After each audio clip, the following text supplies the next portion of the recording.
ഭയാനകമായ ഓർമ്മകളുടേതാണ്, ഹൃദയം നീറ്റുന്ന ഓർമ്മകളുടേതാണ്. എല്ലാ മനുഷ്യരും ഇവിടേക്ക് ഒരു നോക്ക് നോക്കിയാൽ ഇതിൻ്റെ ആഴം എത്രയാണ്, മനുഷ്യർ അനുഭവിച്ച സങ്കടക്കടലിൻ്റെ തോതെത്രയാണ് എന്ന് മനസ്സിലാവും.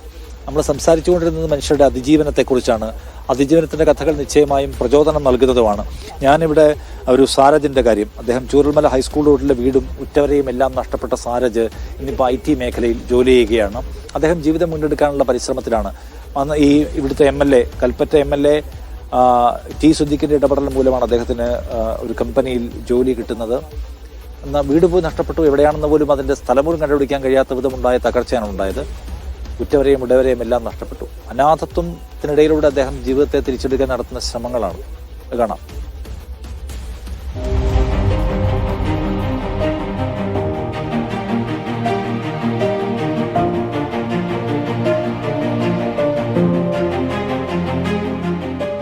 പ്രതീക്ഷകളും സ്വപ്നങ്ങളും ജീവിതങ്ങളും തകർത്തെറിഞ്ഞ് ഇരച്ചെത്തിയ മഹാദുരന്തം.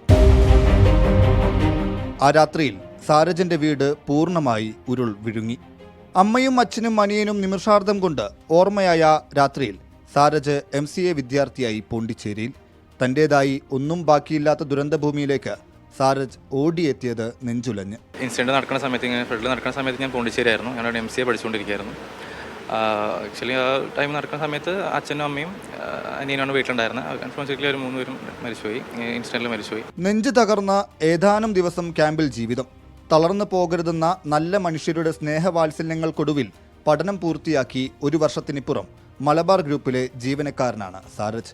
IT വിഭാഗത്തിൽ അസോസിയേറ്റ് ട്രെയിനി. കഴിഞ്ഞ ജൂണിൽ ഞാൻ ജോയിൻ ചെയ്തിട്ട് ഇപ്പോൾ 2 മാസമാവുന്നു. കുഴപ്പമില്ല, നന്നായിട്ട് പോകുന്നു. അച്ഛൻ അസോസിയേഷനിലൊക്കെ ഉണ്ടായിരുന്നു. അച്ഛൻ വർക്ക്ഷോപ്പ് ഫീൽഡായിരുന്നു. അപ്പോൾ ഒരു അസോസിയേഷൻ്റെ ഭാഗമായിട്ട് അവർ വീട് കിട്ടിയിട്ട് ഇപ്പോൾ ജസ്റ്റ് കഴിഞ്ഞ ജൂൺ 4-ന് വീട് കിട്ടിയിട്ടുണ്ടായിരുന്നു. പ്രിയപ്പെട്ട അച്ഛനും മുത്തച്ഛനും നഷ്ടമായ തീരാവേദനയുമായാണ് വിഷ്ണു തന്റെ വീടുണ്ടായിരുന്ന ദുരന്തഭൂമിയിൽ എത്തിയത്. പഠനാവശ്യവുമായി ബന്ധുവീട്ടിലായതുകൊണ്ട് മാത്രം വിഷ്ണുവിനെ ഉരുൾ വിഴുങ്ങിയില്ല.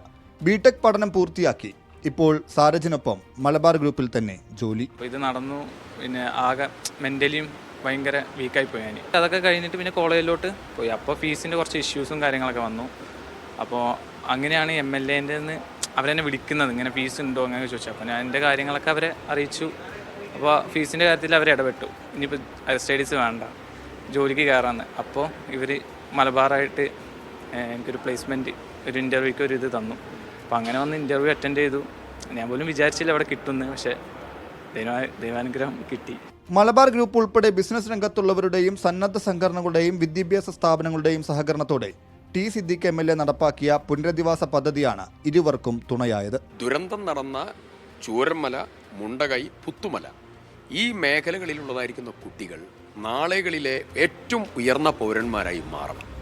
അവിടെ എൻജിനീയേഴ്സ്, അവിടെ മാനേജ്മെൻറ്റ് ഇൻസ്റ്റിറ്റ്യൂട്ടിൽ നിന്ന് പഠിച്ചിറങ്ങിയ ആളുകൾ, കമ്പ്യൂട്ടർ വിദഗ്ധന്മാർ, സോഫ്റ്റ്വെയർ എൻജിനീയേഴ്സ്, ഹാർഡ്വെയർ എൻജിനീയർമാർ, ആർട്സ് ആൻഡ് സയൻസ് കോളേജിലെ മിടുക്കന്മാർ, ഡോക്ടേഴ്സ്, അങ്ങനെ തുടങ്ങി ഒരു വലിയ ഹൈ എഡ്യൂക്കേഷൻ സൊസൈറ്റി ബിൽഡിംഗ് നടന്നുകൊണ്ടിരിക്കുകയാണ്.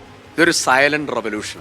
2019 പുത്തുമല ദുരന്തം ജീവിതം തകർത്തവർക്കും പദ്ധതി കൈത്താങ്ങാകുന്നുണ്ട്. കുടുംബത്തിന്റെ വരുമാനം നിലച്ച് സാമ്പത്തികമായി തകർന്ന നിരഞ്ജനയുടെ തുടർ പഠനത്തിനും MLA വഴി മലബാർ ഗ്രൂപ്പ് താങ്ങായി. എൻ്റെ മദർ അവിടെ മുണ്ടക്കൈ എസ്റ്റേറ്റിൽ ജോലി ചെയ്തിരുന്ന തൊഴിലാളിയായിരുന്നു. എൻ്റെ അച്ഛൻ കൺസ്ട്രക്ഷൻ വർക്കറാണ്. എല്ലാവരും ജോലിക്കും തടസ്സം വന്നിട്ടുണ്ട് ഈ ലാൻഡ് സ്ലൈഡിന് ശേഷം. ദെൻ സാറുമായിട്ട് കോൺടാക്ട് ചെയ്തിട്ടാണ് ഞാനിപ്പോൾ യൂണിവേഴ്സിറ്റിയിൽ ഇപ്പോൾ BDSന് അഡ്മിഷൻ എടുക്കാൻ പോകുന്നു. ദുരന്തത്തിന് 1 ആണ്ട് തികയുമ്പോൾ സർവ്വവും നഷ്ടമായി ജീവിതം ചോദ്യചിഹ്നമായവർ ഇന്ന് പുതുജീവിതം തുടങ്ങിക്കഴിഞ്ഞു. താങ്ങായി മനുഷ്യസ്നേഹികളായ ഇങ്ങനെ കുറേ പേർ. ഷബീർ ഒമർ, മീഡിയ 1, കോഴിക്കോട്.